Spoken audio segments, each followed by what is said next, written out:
Hello everyone, good morning all of you. तो बहुत दिनों से हम सोच रहे थे ना कि कैसे कोई एस्पिरेंट सुबह के 4 बजे जगते होंगे। लेकिन हमने भी अलार्म लगाए थे 4 बजे, बट 4:30 में नींद खुला। तो आज हम पहले ही लेक्चर से शुरुआत करेंगे सुदर्शन गुज्जर सर के साथ, क्योंकि हमने इनके बारे में बहुत सुने। क्योंकि ये ज्योग्राफी बताते नहीं, समझाते भी है। समझाने का सीधा मतलब ये है कि ये हर छोटी सी छोटी चीज़ों को, जैसे कोई टॉपिक आ गया तुरंत मैप लाएंगे और देखो ऐसे ऐसे ऐसे बनता है, तो चीज़ें क्लियर हो पाती है। और इनकी मुझे ये बहुत खास लगी। ऐसे हमारा आज पहला दिन है इन टीचर के साथ, बट मेरे 20 मिनट में मैं अपना रिव्यू दे सकता हूँ कि टीचर बहुत ही बेस्ट है। पहला बात कि यूट्यूब पे फ्री में पढ़ाते हैं तो हर कोई पढ़ सकता है। और ये नहीं है कि इनके पार्ट वाइज है, पार्ट वाइज लेक्चर भी है, वन शॉट भी है। ऐसे 4-5 घंटे 6 घंटे में ख़त्म कर देते हैं। लेकिन हमारा आज 50 मिनट का लेक्चर था और फाइनली हमारा लेक्चर ख़त्म हो गया है। और पहला स्लॉट यहीं ख़त्म होता है। दूसरे स्लॉट में हम करने वाले हैं एससी सर के साथ करंट अफेयर्स, क्योंकि इनका करंट अफेयर्स इतना लड़ता है कि लोग सवाल पूछना शुरू कर देते हैं कि भैया क्वेश्चन आप तो नहीं बनाए थे। टीचर इस बात पे हंस रहे थे कि ऐसी ऐसी बातें सुनने के लिए मिलती है। बात भी तो सही है ना। अगर किसी का यूट्यूब से, मैं किसी बैच का बात नहीं कर रहा, अगर यूट्यूब से किसी का इतना क्वेश्चन लड़ रहा है और वो सर फ्री में पढ़ा रहे हैं, तो ये उनकी महानता है। उन इससे इतना क्वेश्चन आज तक किसी का करंट अफेयर्स में नहीं लड़ा। और बाहर से कुछ साउंड आ रहे थे तो फिर मैं बाहर गया और बाहर से गेट बंद करके आए और फिर लिखना शुरू कर दिए।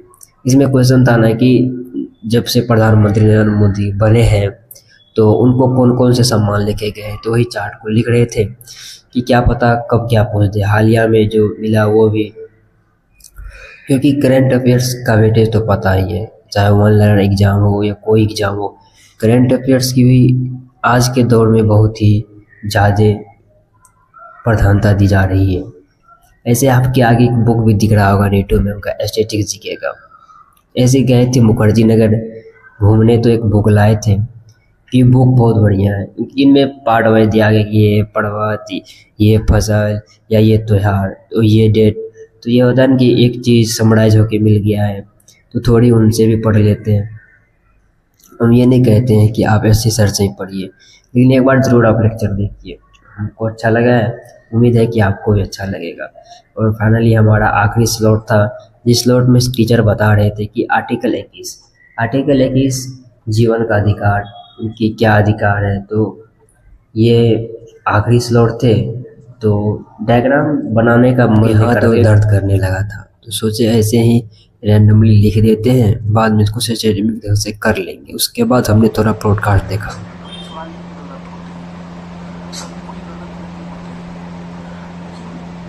से हम क्या प्रेशर रहा कि उन्होंने ऐसा किया। क्या हुआ था 2 जून को? 2 जून को खान सर के चाहने वाले ये कहते हैं कि लड़ाई जो थी वो जो कोल्ड स्टोरेज का मालिक था उससे आपकी थी। जो पेपर हटाने, आपके पोस्टर हटाने की थी, खान सर के चाहने वाले कहते हैं कि उसका जो मालिक था उसने आदेश दिया। इससे ज़्यादा तो हम आपको नहीं दिखा सकते, क्योंकि ये होता है ना यूट्यूब की क्राइटेरिया कि आपको कॉपीराइट दे देंगे अगर आप किसी दूसरे के कंटेंट यूज करते हो। लेकिन हम आपको ये कहना चाहते हैं कि रोशन सर हो या खान सर, मैं भी खान सर का स्टूडेंट हूँ, लेकिन मैं ये नहीं चाहता था कि लड़ाई इतनी दूर तक जाए, किसी के भाई और किसी के बेटे की जान चले जाए। पर ये ब्लेम सीधा नहीं कर सकते, इसमें खान सर की ही गलती है। तो आप ये पॉडकास्ट पूरा अगर देखना चाहते हो, आप भी किसी बातों से असंतुष्ट हो, तो शुभंकर मिश्रा के साथ न्यूज़ बुक पर कल ही ये पॉडकास्ट अपलोड हुए हैं, तो आप लोग भी देख सकते हो। हमने तो वो तक देखा कि टीचर कैसे रोते हैं, हमने टीचर को रोते देखा। ये किसी भी स्टूडेंट के लिए बहुत दुख की घड़ी होती है कि जो उनके इंस्पिरेशन थे, जो उनके जैसा बनना चाहते थे, आज वो रो रहे हैं। इससे दुख की बड़ी बात कुछ नहीं हो सकती है। हालांकि दोनों टीचर कोई ख़राब नहीं है। विचारों की लड़ाई थी, वर्चस्व की लड़ाई थी, बट इतना दूर तक नहीं जाना चाहिए कि कोई किसी की जान ले ले। और कोई किसी की जान टीचर कोई नहीं लिया है। अब किसी के भाई मरे हैं तो कहेंगे ना फ्रस्ट्रेशन में, गुस्सा में, क्योंकि उनका दिल नहीं मान रहा कि क्या हो गया। बट आप लोग जाके ज़रूर देखिए।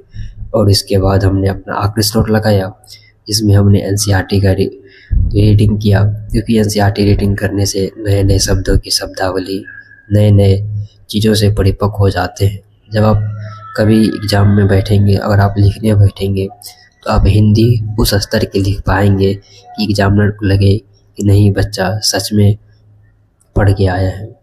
तो यही रहा आखिरी स्लॉट, आज का दिन यही ख़त्म होता है। तो मिलते हैं आप लोगों से नेक्स्ट वीडियो में।